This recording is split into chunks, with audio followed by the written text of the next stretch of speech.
La caída de la casa Asher. Durante todo un día de otoño, triste, oscuro, silencioso, cuando las nubes se cernían bajas y pesadas en el cielo, crucé solo, a caballo, una región singularmente lúgubre del país. Y al fin, al acercarse las sombras de la noche, me encontré a la vista de la melancólica casa Asher. No sé cómo fue, pero la primera mirada que eché al edificio invadió mi espíritu un sentimiento de insoportable tristeza.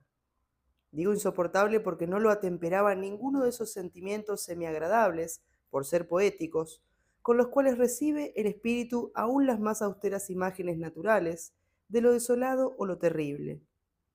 Miré el escenario que tenía delante, la casa y el sencillo paisaje del dominio, las paredes desnudas, las ventanas como ojos vacíos, los ralos y siniestros juncos y los escasos troncos de árboles agostados con una fuente de presión de ánimo únicamente comparable, como sensación terrena, al despertar del fumador de opio, la amarga caída en la existencia cotidiana, el horrible descorrerse del velo.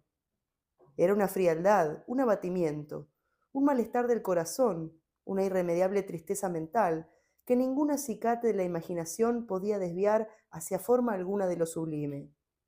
¿Qué era? Me detuve a pensar. ¿Qué era lo que así me desalentaba en la contemplación de la casa Asher? Misterio insoluble. Y yo no podía luchar con los sombríos pensamientos que se congregaban a mi alrededor mientras reflexionaba. Me vi obligado a incurrir en la insatisfactoria conclusión de que mientras hay, fuera de toda duda, combinaciones de simplísimos objetos naturales que tienen el poder de afectarnos así, el análisis de este poder se encuentra aún entre las consideraciones que están más allá de nuestro alcance.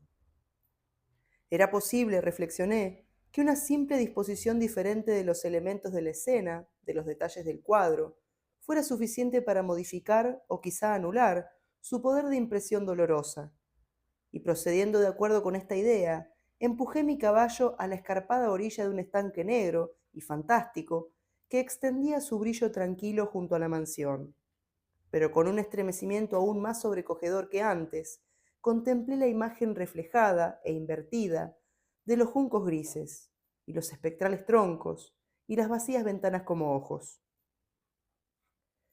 En esa mansión de melancolía, sin embargo, proyectaba pasar algunas semanas. Su propietario, Roderick Asher, había sido uno de mis alegres compañeros de adolescencia, pero muchos años habían transcurrido desde nuestro último encuentro. Sin embargo, acababa de recibir una carta en una región distinta del país, una carta suya, la cual, por su tono exasperadamente apremiante, no admitía otra respuesta que la presencia personal. La escritura denotaba agitación nerviosa. El autor hablaba de una enfermedad física aguda, de un desorden mental que lo oprimía, y de un intenso deseo de verme por ser su mejor y en realidad su único amigo personal, con el propósito de lograr, gracias a la jovialidad de mi compañía, algún alivio a su mal. La manera en que se decía esto y mucho más, este pedido hecho de todo corazón, no me permitieron vacilar y, en consecuencia, obedecí de inmediato al que, no obstante, consideraba un requerimiento muy singular. Aunque de muchachos habíamos sido camaradas íntimos, en realidad poco sabía de mi amigo. Siempre se había mostrado excesivamente reservado. Yo sabía, sin embargo, que su antiquísima familia se había destacado desde tiempos inmemoriales por una peculiar sensibilidad de temperamento desplegada, a lo largo de muchos años, en numerosas y elevadas concepciones artísticas, y manifestada recientemente en repetidas obras de caridad generosas, aunque discretas, así como en una apasionada devoción a las dificultades más que a las bellezas ortodoxas y fácilmente reconocibles de la ciencia musical. Conocía también el hecho notabilísimo de que la estirpe de los Asher, siempre venerable, no había producido en ningún período una rama duradera. En otras palabras, que toda la familia se limitaba a la línea de descendencia directa y siempre, con insignificantes y transitorias variaciones, había sido así. Esta ausencia, pensé, mientras revisaba mentalmente el perfecto acuerdo del carácter de la propiedad con el que distinguía a sus habitantes, reflexionando sobre la posible influencia que la primera, a lo largo de tantos siglos, podía haber ejercido sobre los segundos esta ausencia, quizá de ramas colaterales, y la consiguiente transmisión constante de padre a hijo, del patrimonio junto con el nombre, era la que al fin identificaba tanto a los dos, hasta el punto de fundir el título originario del dominio en el extraño y equívoco nombre de Casa Asher, nombre que se parecía incluir, entre los campesinos que lo usaban, la familia y la mansión familiar. He dicho que el solo efecto de mi experimento un tanto infantil, el de mirar en el estanque, había ahondado la primera y singular impresión. No cabe duda de que la conciencia del rápido crecimiento de mi superstición, ¿por qué no he de darle ese nombre?, servía especialmente para acelerar su crecimiento mismo. Esa es, lo sé de hace mucho, la paradójica ley de que todos los sentimientos que tienen como base el error. Y debe haber sido por esta sola razón que cuando de nuevo alcé los ojos hacia la casa, desde su imagen en el estanque, surgió en mi mente una extraña fantasía tan ridícula en verdad, que solo la menciono para mostrar la vívida fuerza de las sensaciones que me oprimían. Mi imaginación estaba excitada al punto de convencerme de que se cernía sobre toda la casa y el dominio una atmósfera propia de ambos y de su inmediata vecindad, una atmósfera sin afinidad con el aire del cielo, exhalada por los árboles marchitos, por sus muros grises, por el estanque silencioso, un vapor pestilente y místico, opaco, pesado, apenas perceptible, de color plomizo. Sacudiendo de mi espíritu eso que tenía que ser un sueño, examiné más de cerca el verdadero aspecto del edificio. Su rasgo dominante parecía ser una excesiva antigüedad. Grande era la decoloración producida por el tiempo. Menudos hongos se extendían por toda la superficie, suspendidos desde el alero en una fina y enmarañada tela de araña. Pero esto nada tenía que ver con ninguna forma de destrucción. No había caído parte de alguna de la mampostería, y parecía haber una extraña incongruencia entre la perfecta adaptación de las partes y la disgregación de cada piedra. Esto me recordaba mucho la aparente integridad de ciertos maderajes que se han podrido largo tiempo en alguna cripta descuidada, sin que intervenga el soplo del aire exterior. Aparte de este indicio de ruina general, la construcción daba pocas señales de inestabilidad. Quizá el ojo de un observador minucioso hubiera podido descubrir una fisura apenas perceptible, que extendiéndose desde el techo del edificio, en el frente, se abría camino pared abajo, en zigzag, hasta perderse en las sombrías aguas del estanque. Mientras observaba estas cosas, cabalgué por una breve calzada hasta la casa. Un sirviente que aguardaba tomó mi caballo y entré en la bóveda gótica del vestíbulo. Un criado de paso furtivo me condujo desde allí, en silencio, a través de varios pasadizos oscuros e intrincados, hacia el gabinete de su amo. Mucho de lo que encontré en el camino contribuyó, no sé cómo, a avivar los vagos sentimientos de los cuales he hablado ya. Mientras los objetos circundantes, los relieves de los cielos rasos, los oscuros tapices de las paredes, el ébano negro de los pisos y los fantasmagóricos trofeos heráldicos que rechinaban a mi paso, eran cosas, o parecían, a las cuales estaba acostumbrado desde la infancia. Pero no pensaba en lo familiar que era todo aquello. Estaba asombrado por las insólitas fantasías que esas imágenes habituales provocaban en mí. En una de las escaleras encontré al médico de la familia. La expresión de su rostro, pensé, era una mezcla de astucia y perplejidad. El criado abrió entonces una puerta y me dejó en presencia de su amo. La habitación donde me hallaba era muy amplia y alta. Tenía ventanas largas, estrechas y puntiagudas, y a distancia tan grande del piso del roble negro que resultaban absolutamente inaccesibles desde adentro. Débiles fulgores de luz carmesí se abrían paso a través de los cristales enrejados y servían para diferenciar lo suficiente los principales objetos. Los ojos, sin embargo, luchaban en vano para alcanzar los más remotos ángulos del aposento o los huecos del techo abovedado y esculpido. Oscuros tapices colgaban de las paredes. El mobiliario era profuso, incómodo, antiguo y destartalado. Había muchos libros e instrumentos musicales en desorden, que no lograban dar ninguna vitalidad a la escena. Sentí que respiraba una atmósfera de dolor. Un aire de dura, profunda e irremediable melancolía lo envolvía y penetraba todo. A mi entrada, Asher se incorporó de un sofá donde estaba tendido cuán largo era y me recibió con calurosa vivacidad, que mucho tenía, pensé al principio, de cordialidad excesiva, del esfuerzo obligado del hombre de mundo en huye. Pero una mirada a su semblante me convenció de su perfecta sinceridad. Nos sentamos, y durante unos instantes, mientras no hablaba, lo observé con un sentimiento en parte de compasión, en parte de espanto. Seguramente hombre alguno hasta entonces había cambiado tan terriblemente en un periodo tan breve como Roderick Asher. A duras penas pude llegar a admitir la identidad del ser cadavérico que tenía ante mí con el compañero de mi adolescencia. Sin embargo, el carácter de su rostro había sido siempre notable.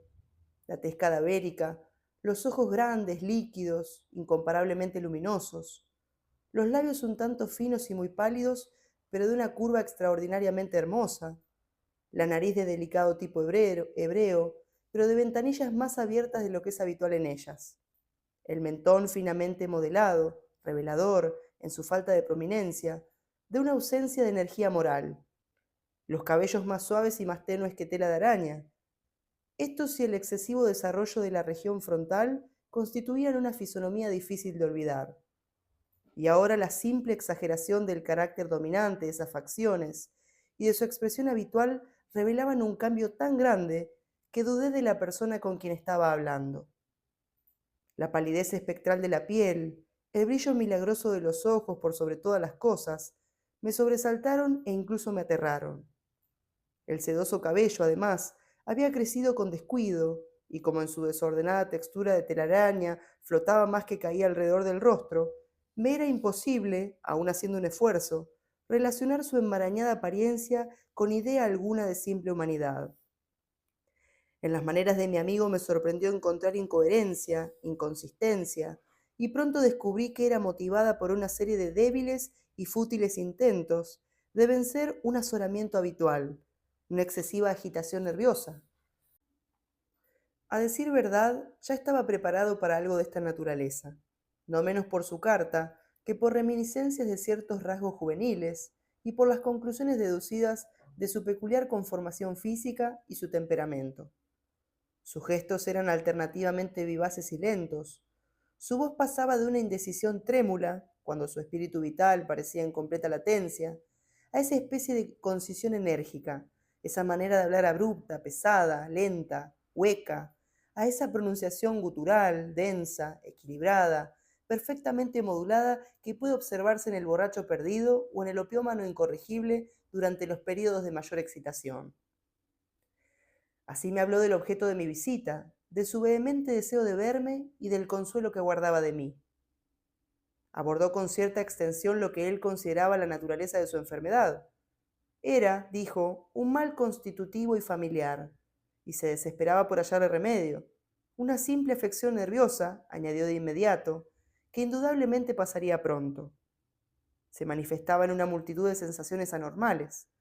Algunas de ellas, cuando las detalló, me interesaron y me desconcertaron, aunque sin duda influyeron los términos y el estilo general del relato. Padecía mucho de una intensidad mórbida de los sentidos, apenas soportaba los alimentos más insípidos, no podía vestir sino ropas de cierta textura.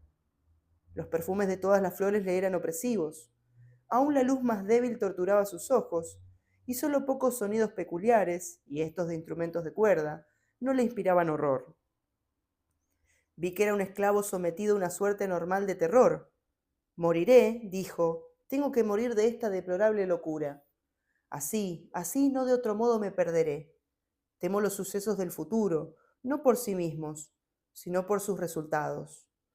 Me estremezco pensando en cualquier incidente, aun el más trivial, que pueda actuar sobre esta intolerable agitación.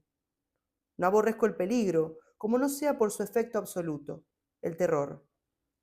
En este desaliento, en esta lamentable condición, siento que tarde o temprano llegará el período en que deba abandonar la vida y la razón de un tiempo, aún en alguna lucha con el terrible fantasma, el miedo. Conocí además por intervalos y a través de insinuaciones interrumpidas y ambiguas otro rasgo singular de su condición mental. Estaba dominado por ciertas impresiones supersticiosas relativas a la morada que ocupaba y de donde durante muchos años nunca se había aventurado a salir. Supersticiones relativas a una influencia cuya supuesta energía fue descrita en términos demasiado sombríos para repetirlos aquí. Influencia que algunas peculiaridades de la simple forma y material de la casa familiar habían ejercido sobre su espíritu, decía, a fuerza de soportarlas largo tiempo, efecto que el aspecto físico de los muros y las pequeñas torres grises y el oscuro estanque en el cual estos se miraban había producido a la larga en la moral de su existencia.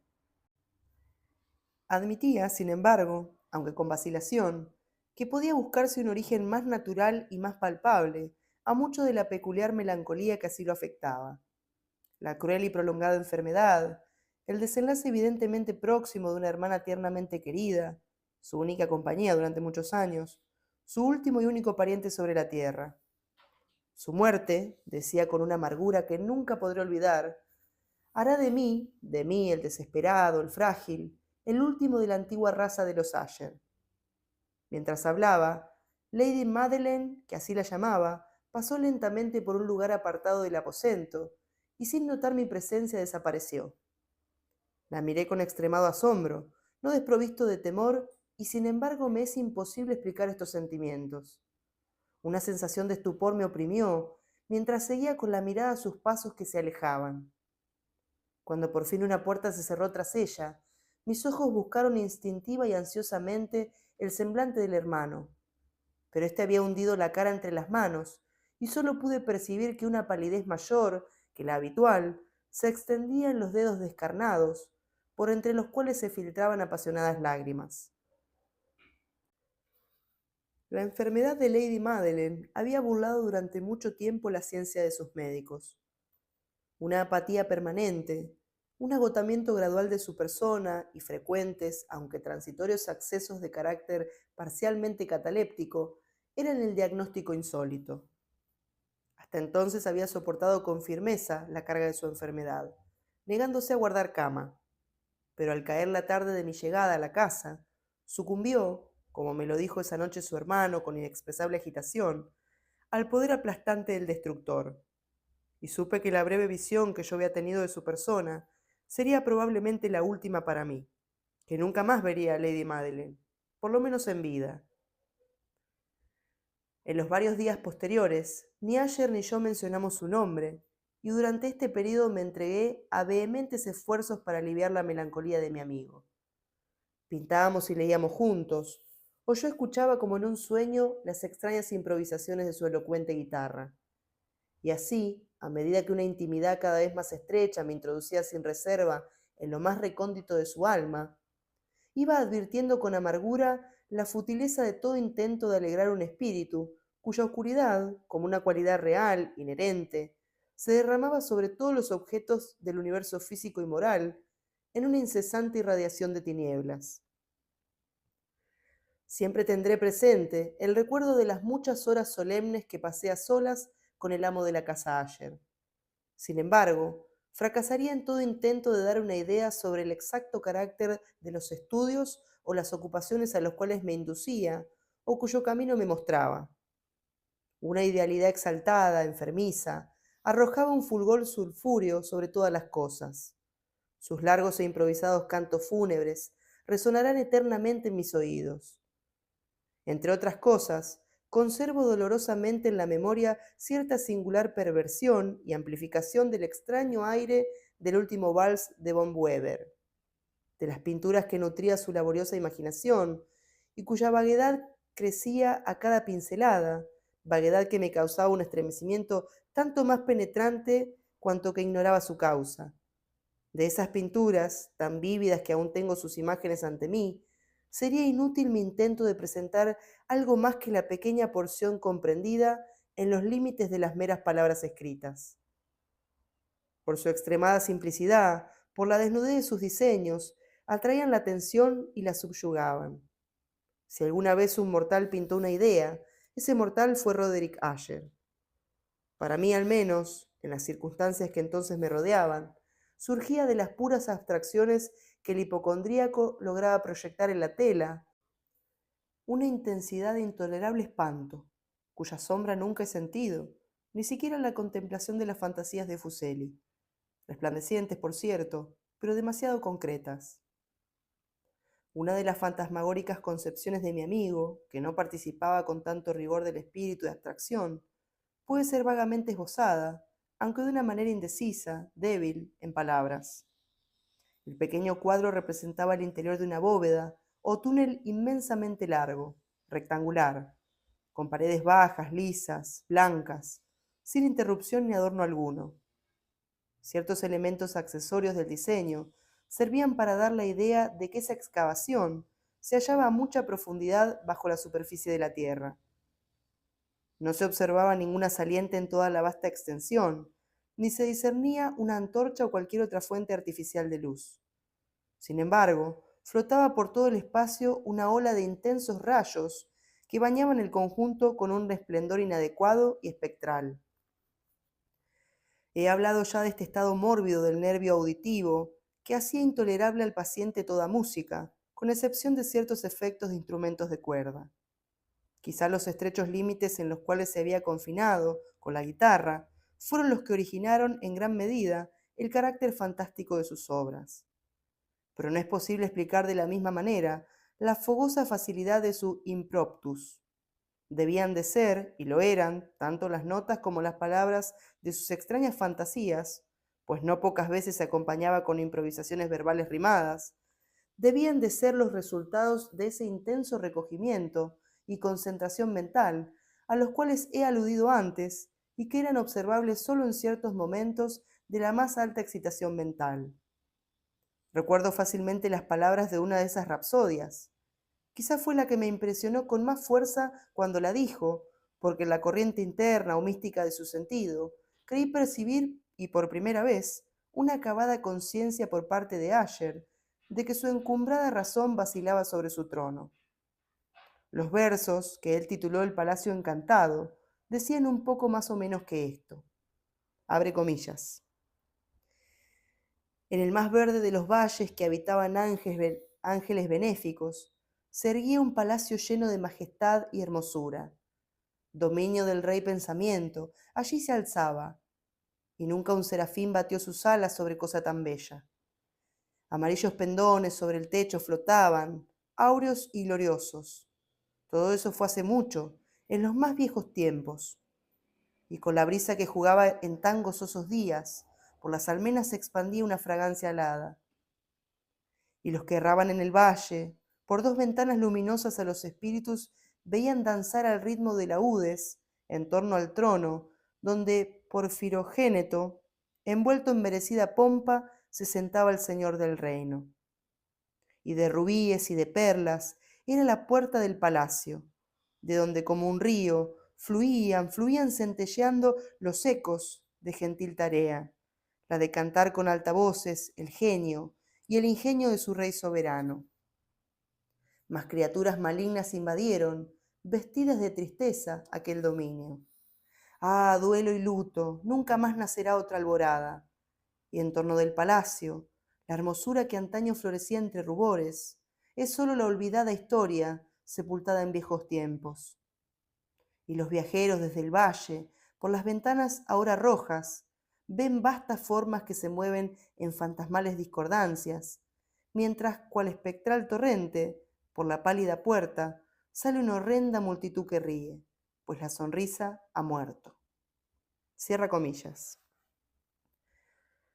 Recuerdo bien que las sugestiones nacidas de esta balada nos lanzaron en una corriente de pensamiento donde se manifestó una opinión de Asher que menciono, no por su novedad, pues otros hombres han pensado así, sino para explicar la obstinación con que él la defendió. En líneas generales afirmaba la sensibilidad de todos los seres vegetales, pero en su desordenada fantasía, la idea había asumido un carácter más audaz e invadía, bajo ciertas condiciones, el reino de lo inorgánico. Me faltan palabras para expresar todo el alcance o el vehemente abandono de su persuasión. La creencia, sin embargo, se vinculaba, como ya lo he insinuado, con las piedras grises de la casa de sus antepasados. Las condiciones de la sensibilidad habían sido satisfechas, imaginaba él, por el método de colocación de esas piedras, por el orden en que estaban dispuestas, así como por los numerosos hongos que las cubrían y los marchitos árboles circundantes, pero sobre todo por la prolongación imperturbable de este orden y su duplicación en las quietas aguas del estanque. Su evidencia, la evidencia de esa sensibilidad, podía comprobarse, dijo, y al oírlo me estremecí, en la gradual pero segura condensación de una atmósfera propia en torno a las aguas y a los muros. El resultado era discernible, añadió, en esa silenciosa pero inoportuna y terrible influencia que durante siglos había modelado los destinos de la familia, haciendo de él eso que ahora estaba lloviendo, eso que él era. Tales opiniones no necesitan comentario y no haré ninguno. Nuestros libros, los libros que durante años constituyeran no pequeña parte de la existencia intelectual del enfermo, estaban, como puede suponerse, en estricto acuerdo con este carácter espectral. Estudiábamos juntos obras tales como el Beber et Chartres de Gresset, el Belfegor de Maquiavelo, Del cielo y del infierno de Swedenborg, El viaje al interior de la tierra de Nicolas Klim de Holberg, La quiromancia de Robert Flood, Jean d'Indaginé y de la Chambre, El viaje a la distancia azul de Tieck y La ciudad del sol de Campanella.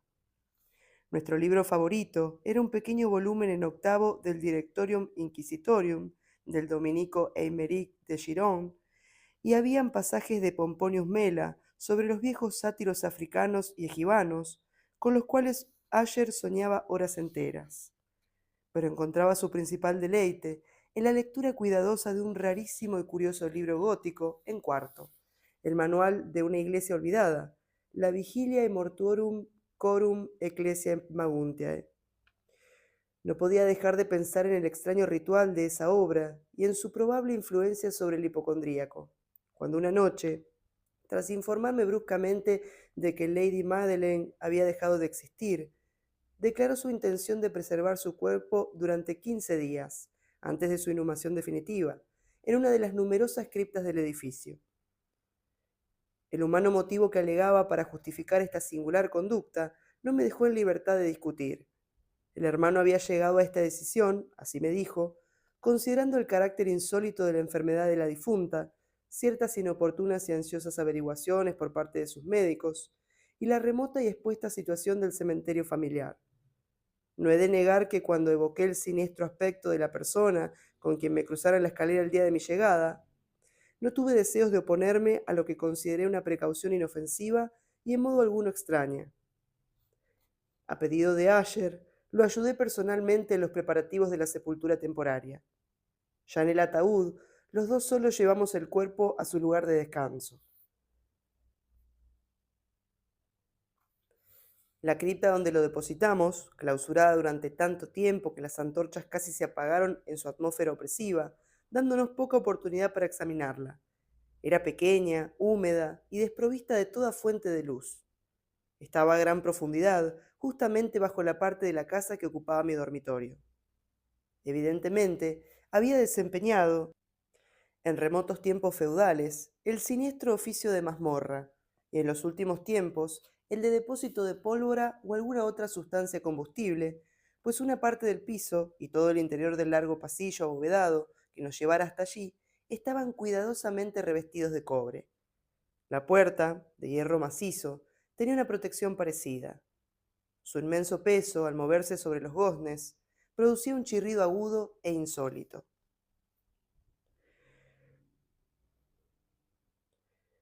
Una vez depositada la fúnebre carga sobre los caballetes, en aquella región del horror, retiramos parcialmente hacia un lado la tapa todavía suelta del ataúd y miramos la cara de su ocupante. Un sorprendente parecido entre el hermano y la hermana fue lo primero que atrajo mi atención, y Asher, adivinando quizá mis pensamientos, murmuró algunas palabras por las cuales supe que la muerta y él eran mellizos, y que entre ambos había existido siempre una simpatía casi inexplicable.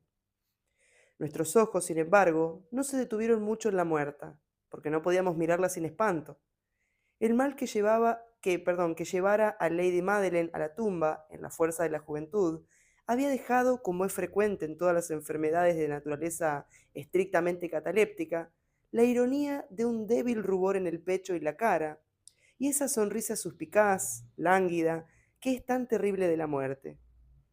Volvimos la tapa a su sitio, la atornillamos, y asegurada la puerta de hierro, emprendimos camino, con fatiga, hacia los aposentos apenas menos lúgubres de la parte superior de la casa. Y entonces, transcurridos algunos días de amarga pena, sobrevino un cambio visible en las características del desorden mental de mi amigo. Sus maneras habituales habían desaparecido. Descuidaba u olvidaba sus ocupaciones comunes. Erraba de aposento en aposento, con paso presuroso, irregular y sin rumbo.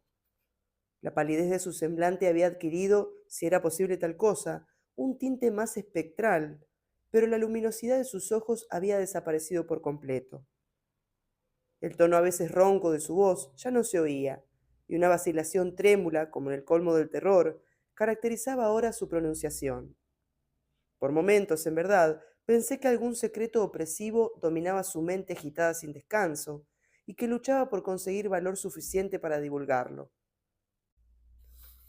Otras veces, en cambio, me veía obligado a reducirlo todo a las meras e inexplicables divagaciones de la locura, pues lo veía contemplar el vacío horas enteras, en actitud de profundísima atención, como si escuchara algún sonido imaginario. No es de extrañarse que su estado me aterrara, que me envileciera. Sentía que a mi alrededor, a pasos lentos pero seguros, se deslizaban las extrañas influencias de sus supersticiones fantásticas y contagiosas. Al retirarme a mi dormitorio, la noche del séptimo o octavo día después de que Lady Madeline fuera depositada en la mazmorra, y siendo ya muy tarde, experimenté de manera especial y con toda su fuerza esos sentimientos. El sueño no acercaba a mi lecho, y las horas pasaban y pasaban. Luché por racionalizar el nerviosismo que me dominaba. Traté de convencerme de que mucho, si no todo lo que sentía, era causado por la desconcertante influencia del lúgubre mobiliario de la habitación, de los tapices oscuros y raídos, que atormentados por el soplo de una tempestad incipiente, se balanceaban espasmódicos de aquí para allá, sobre los muros, y crujían desagradablemente alrededor de los adornos del lecho. Pero mis esfuerzos eran infructuosos.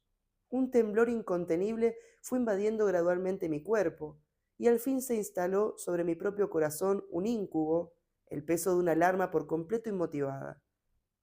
Lo sacudí, jadeando, luchando, me incorporé sobre las almohadas y mientras miraba ansiosamente la intensa oscuridad del aposento, presté atención, ignoro por qué, salvo que me impulsó una fuerza instintiva, a ciertos sonidos ahogados, indefinidos, que llegaban en las pausas de la tormenta, con largos intervalos, no sé de dónde. Dominado por un intenso sentimiento de horror, inexplicable pero insoportable, me vestí a prisa, pues sabía que no iba a dormir más durante la noche, e intenté salir de la lamentable condición en que había caído, recorriendo rápidamente la habitación de un extremo al otro. Había dado unas pocas vueltas, cuando un ligero paso en una escalera contigua atrajo mi atención. Reconocí entonces el paso de Asher. Un instante después llamaba con un toque suave a la puerta y entraba con una lámpara. Su semblante tenía como de costumbre una palidez cadavérica, pero además había en sus ojos una especie de loca hilaridad, una histeria evidentemente reprimida en toda su actitud. Su aire me espantó, pero todo era preferible a la soledad que había soportado tanto tiempo, y hasta recibí su presencia con alivio. ¿No lo has visto?, dijo bruscamente, después de echar una mirada a su alrededor, en silencio. ¿No lo has visto? Pues aguarda, lo verás. Y diciendo esto, protegió cuidadosamente la lámpara, se precipitó a una de las ventanas y la abrió de par en par a la tormenta. La ráfaga entró con furia tan intempestuosa que estuvo a punto de levantarnos del suelo. Era en verdad una noche tempestuosa, pero de una belleza severa, extrañamente singular en su terror y en su hermosura. Al parecer un torbellino desplegaba su fuerza en nuestra vecindad, pues había frecuentes y violentos cambios en la dirección del viento. Y la excesiva densidad de las nubes, tan bajas que oprimían casi las torrecillas de la casa, no nos impedía advertir la viviente velocidad con que acudían de todos los puntos, mezclándose unas con otras sin alejarse. Digo que incluso su excesiva densidad no nos impedía advertirlo, y sin embargo no nos llegaba ni un atisbo de luna o de las estrellas, ni se veía el brillo de un relámpago. Pero las superficies inferiores de las grandes masas de agitado vapor, así como todos los objetos terrestres que nos rodeaban, resplandecían en la luz sobrenatural de una exhalación gaseosa, apenas luminosa y claramente visible, que se cernía sobre la casa y la amortajaba. No debes mirar, no mirarás eso, dije estremeciéndome, mientras con suave violencia apartaba a Asher de la ventana para conducirlo a un asiento. Estos espectáculos que te confunden son simples fenómenos eléctricos nada extraños, o quizás tengan su horrible origen en la miasma corrupto del estanque. Cerremos esta ventana. El aire está frío y es peligroso para tu salud. Aquí tienes una de tus novelas favoritas. Yo leeré y me escucharás, y así pasaremos juntos esta noche terrible. El antiguo volumen que había tomado era Mad Trist, de Sir Lancelot Canning, pero lo había calificado de favorito de Asher más por triste broma que en serio, pues poco había en su prolijidad tosca, su imaginación, que pudiera interesar a la elevada e ideal espiritualidad de mi amigo. Pero el único libro que tenía a mano era ese, y alimenté la vaga esperanza de que la excitación, que en ese momento agitaba al hipocondríaco, pudiera hallar alivio, pues la historia de los trastornos mentales está llena de anomalías semejantes, aún en la exageración de la locura que yo iba a leerle. De haber juzgado, a decir verdad, por la extraña y tensa vivacidad con que escuchaba o parecía escuchar las palabras de la historia, me hubiera felicitado por el éxito de mi idea. Había llegado esa parte bien conocida de la historia en que Edelred, el héroe de Trist, después de sus vanos intentos de introducirse por las buenas en la morada del eremita, procede a entrar por la fuerza. Aquí se recordará, las palabras del relator son las siguientes. Abre comillas. Y Edelred, que era por naturaleza un corazón valeroso y fortalecido, además gracias al poder del vino que había bebido, no aguardó el momento de parlamentar con el eremita, quien en realidad era de índole obstinada y maligna. Mas sintiendo la lluvia sobre sus hombros y temiendo el estallido de la tempestad, alzó resueltamente su maza y a golpes abrió un rápido camino entre las tablas de la puerta para su mano enguantada. Y tirando con fuerza hacia sí, rajó, rompió, lo destrozó todo en forma tal que el ruido de la madera seca y hueca retumbó en el bosque y lo llenó de alarma. Cierra comillas.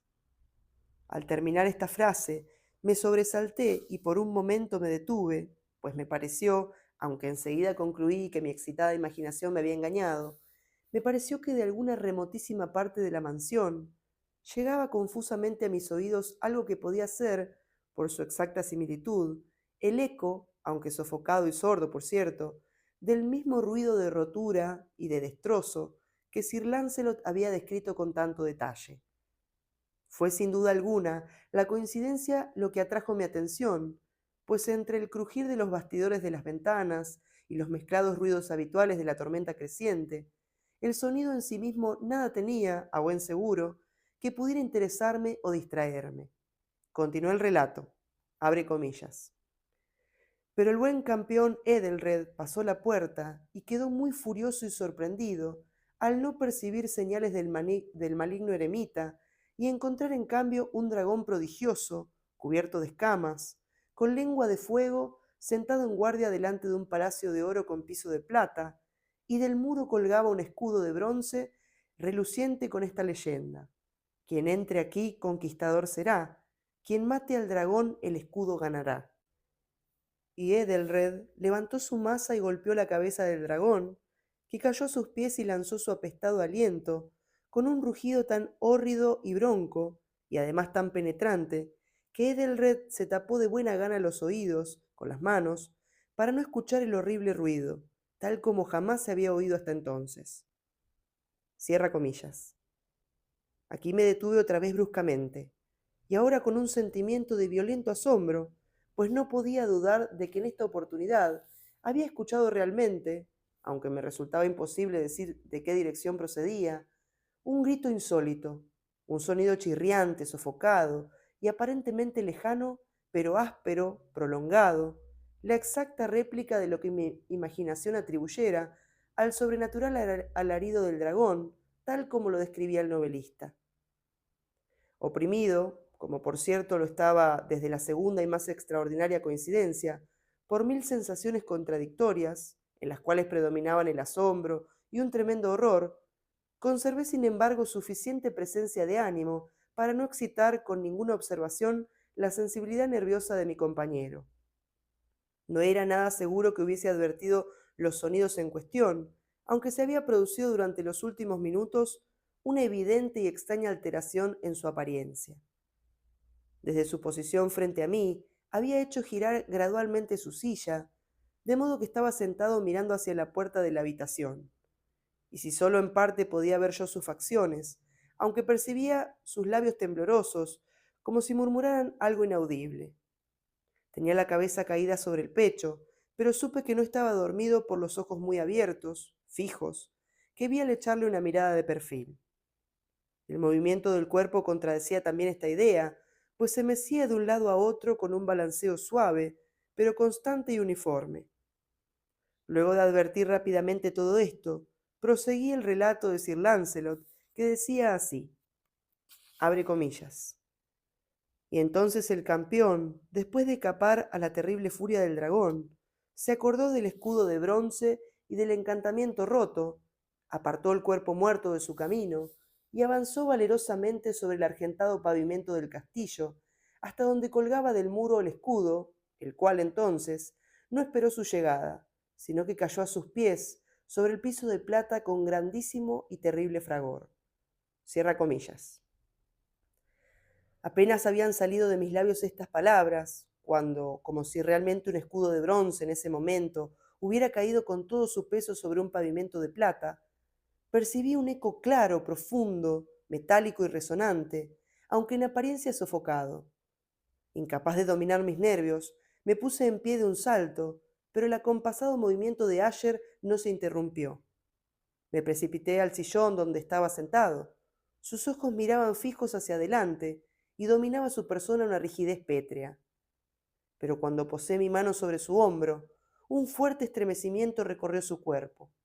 Una sonrisa malsana tembló en sus labios y vi que hablaba con un murmullo bajo, apresurado, ininteligible, como si no advirtiera mi presencia. Inclinándome sobre él, muy cerca, bebí por fin el horrible significado de sus palabras. ¿No lo oyes? Sí, yo lo oigo y lo he oído. Mucho, mucho, mucho tiempo, muchos minutos, muchas horas, muchos días lo he oído, pero no me atrevía. Ah, compadéceme, mísero de mí, desventurado. No me atrevía, no me atrevía a hablar. La encerramos viva en la tumba. ¿No dije que mis sentidos eran agudos? Ahora te digo que oí sus primeros movimientos, débiles, en el fondo del ataúd. Los oí hace muchos, muchos días, y no me atreví a hablar. Y ahora, esta noche, Edelred, jaja, la puerta rota del eremita, y el grito de la muerte del dragón y el estruendo del escudo. Di mejor el ruido del ataúd al rajarse, y el chirriar de los férreos goznes de su prisión, y sus luchas dentro de la cripta por el pasillo abovedado, revestido de cobre. Oh, ¿a dónde huiré? ¿No estará aquí pronto? ¿No se precipita a reprocharme mi prisa? ¿No he oído sus pasos en la escalera? ¿No distingo el pesado y horrible latido de su corazón? Insensato. Y aquí, furioso, de un salto, se puso de pie y gritó estas palabras, como si en ese esfuerzo se entregara su alma. Insensato, te digo que está del otro lado de la puerta. Como si la sobrehumana energía de su voz tuviera la fuerza de un sortilegio, los enormes y antiguos varientes que Asher señalaba abrieron lentamente en ese momento sus pesadas mandíbulas de ébano. Era obra de la violenta ráfaga, pero allí del otro lado de la puerta estaba la alta y amortajada figura de Lady Madeleine Asher. Había sangre en sus ropas blancas y huellas de áspera lucha en cada parte de su descarnada persona. Por un momento permaneció temblorosa, tambaleándose en el umbral. Luego, con un lamento sofocado, cayó pesadamente hacia adentro, sobre el cuerpo de su hermano, y en su violenta agonía final lo arrastró al suelo, muerto, víctima de los terrores que había anticipado. Huí aterrado de aquel aposento, de aquella mansión. Afuera seguía la tormenta en toda su ira, cuando me encontré cruzando la vieja avenida. De pronto surgió en el sendero una luz extraña y me volví para ver de dónde podía salir el fulgor tan insólito, pues la vasta casa y sus sombras quedaban solas a mis espaldas. El resplandor venía de la luna llena, roja como la sangre, que brillaba ahora a través de aquella fisura, casi imperceptible dibujada en zigzag, desde el techo del edificio hasta la base. Mientras la contemplaba, la fisura se ensanchó rápidamente, pasó un furioso soplo del torbellino, todo el disco del satélite irrumpió de pronto ante mis ojos, y mi espíritu vaciló al ver desmoronarse los poderosos muros, y hubo un largo y tumultuoso clamor como la voz de 1000 torrentes, y a mis pies el profundo y corrompido estanque se cerró sombrío, silencioso, sobre los restos de la casa Asher. Bueno, espero que les haya gustado este clásico de Poe, que es siempre genial de leer. Coméntenme sus impresiones, si ya lo conocían, si lo habían leído. Déjenme sus comentarios y compártanlo. Les mando un abrazo.